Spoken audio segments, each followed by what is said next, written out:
भगवान गणेश। भगवान गणेश इन्हें बुद्धिदाता और बाधाओं को दूर करने वाले के रूप में पूजा जाता है का एक शरारती और चंचल पक्ष भी है जो उनकी विशिष्टता को और गहरा करता है। एक दिलचस्प घटना में भगवान विष्णु ने पाया कि उनका प्रिय दिव्य शंख गायब हो गया था, जिसे वे अपनी शक्ति और पहचान का प्रतीक मानते थे। विष्णु जी के सभी प्रयासों के बावजूद शंख का कोई पता नहीं चल सका। तब एक दिन उन्हें शंख की प्रतिध्वनि सुनाई दी जो उन्हें कैलाश पर्वत तक ले गई। वहां उन्होंने देखा कि भगवान गणेश शंख से खेल रहे थे, जैसे वह कोई खिलौना हो। विष्णु भगवान को समझ आया कि गणेश ही इसके पीछे है।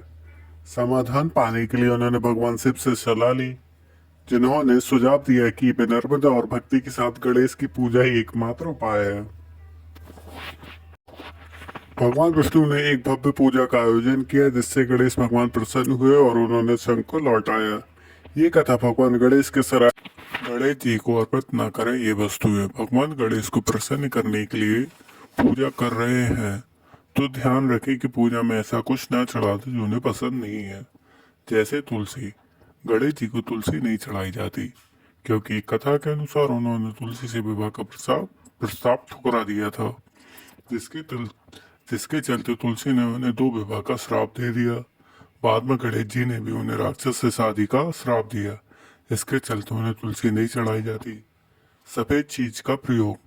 विघ्न विनाशक को सफेद चीजें नहीं चढ़ाई जाती। इसके पीछे कथा है कि एक बार चंद्रदेव ने गणेश जी का मजाक बनाया, जिसके बाद से चंद्रमा को बप्पा ने श्राप दे दिया था।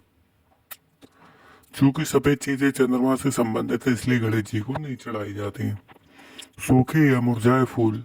सूखे और मुरझाए फूलों को दरिद्रता का प्रतीक माना जाता है। दुआ ने कैसे शांत की पेट के द्वारा श्री गणेश की। पुराणों में वर्णित कथा के अनुसार एक समय पृथ्वी पर अनलासुर नामक राक्षस ने भयंकर उत्पात मचा रखा था। उसका अत्याचार इतना बढ़ गया था कि उसने स्वर्ग और पाताल लोगों को भी त्रस्त कर दिया। अनलासुर लोगों को जीवित ही निकल जाता था। सभी देवता अत्यधिक परेशान हो गए। वे इस संकट से मुक्ति पाने के लिए भगवान शिव के पास पहुंचे और उनसे सहायता की प्रार्थना की। भगवान शिव ने देवताओं से कहा कि इस समस्या का समाधान गणेश जी ही कर सकते हैं। सभी देवताओं ने गणेश जी की स्तुति की और उनसे अल्लासुर का वध करने का आग्रह किया। गणेश जी ने अल्लासुर को निगल लिया, लेकिन इससे उनके पेट में अत्यधिक जलन होने लगी और यह ज्वाला शांत नहीं हो रही थी। तब कश्यप ऋषि ने 21 दूर्वा एकत्रित की और गणेश जी को खिलाई। दूर्वा का सेवन करते ही गणेश जी की पेट की ज्वाला शांत हो गई और इस कारण से गणेश जी को दूर्वा अत्यंत प्रिय है और माना जाता है कि उन्हें 3 या 5 गांठ वाली दूर्वा अर्पित करने से वे शीघ्र प्रसन्न होते हैं और भक्तों को मनोवांछित फल प्रदान करते हैं। आयुर्वेद की दृष्टि से भी दूर्वा का रस पेट की गर्मी को शांत करता है, जिससे गणेश जी की इस कथा का विशेष महत्व है। धन्यवाद। इसी प्रकार की गणेश जी से संबंधित और भी पौराणिक जानकारी और पौराणिक कथा मैं इस चैनल के माध्यम से लाता रहूंगा। चैनल को लाइक करें, सब्सक्राइब करें, शेयर करें। धन्यवाद। आप सभी को गणेश चतुर्थी की हार्दिक हार्दिक शुभकामनाएं। सभी पर भगवान श्री गणेश का आशीर्वाद बना रहे और हमारे घर में रिद्धि सिद्धि शुभ लाभ इसी प्रकार घर में बरकत रहे और तरक्की होती रहे। धन्यवाद। चूहा क्यों है भगवान गणेश का वाहन? भगवान गणेश के वाहन की पौराणिक कथा बहुत रोचक है। गजमुखासुर नामक दैत्य ने देवताओं को परेशान कर दिया।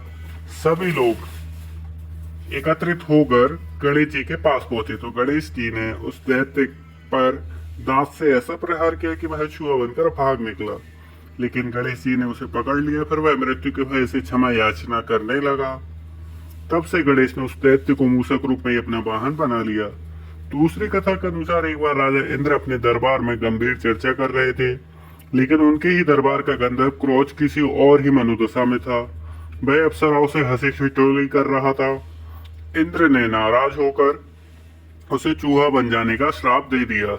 वह एक बलवान मूसक के रूप में सीधे पाराशर ऋषि के आश्रम में जा गिरा, पर चंचल स्वभाव न बदला, इसलिए उसने वहां भयंकर उत्पात मचाया। ऋषि ने गणेश जी से मदद मांगी तो उन्होंने तेजस्वी पास फेंका, जिससे मूसक मूर्छित हो गया। मूर्छा खुलते ही मूसक ने गणेश जी की आराधना शुरू कर दी और अपने प्राणों की भीख मांगने लगा। गणेश जी ने उसे वरदान मांगने को कहा, लेकिन उसने कहा कि मुझे आपसे कुछ नहीं चाहिए और मुझे आपसे कुछ नहीं मांगना, चाहे तो आप मुझसे कुछ मांग ले। गणेश जी ने कहा ठीक है, अब से तुम मेरे वाहन बन जाओ।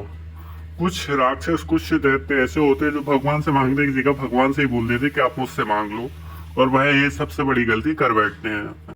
उनकी यही गलती उन पर भारी पड़ जाती है। इसी प्रकार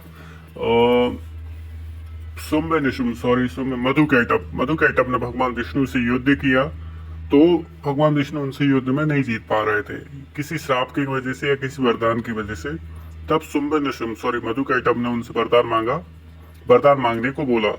तो भगवान विष्णु ने उनसे कहा मुझे वरदान में ये चाहिए कि तुम दोनों की मृत्यु कैसे संभव होगी। तब उन्होंने कहा कि हमें आपकी जंगा पर अगर हम बैठे तभी हमारा वध होगा।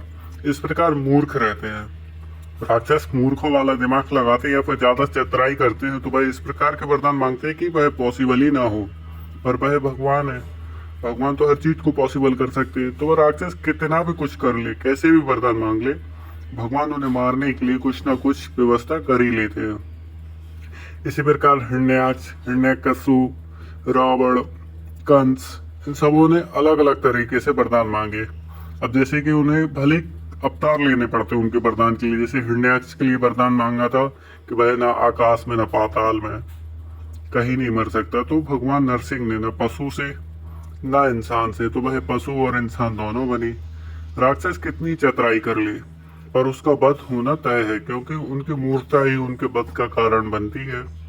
और वह ये सबसे बड़ी गलती कर देते और जाने अनजाने में ही से वह भगवान को एक नया अवतार लेने के लिए मजबूर कर देते हैं। इसी प्रकार की और पौराणिक या फिर जानकार चीजें मैं आपको बताता रहूंगा इस चैनल के माध्यम से।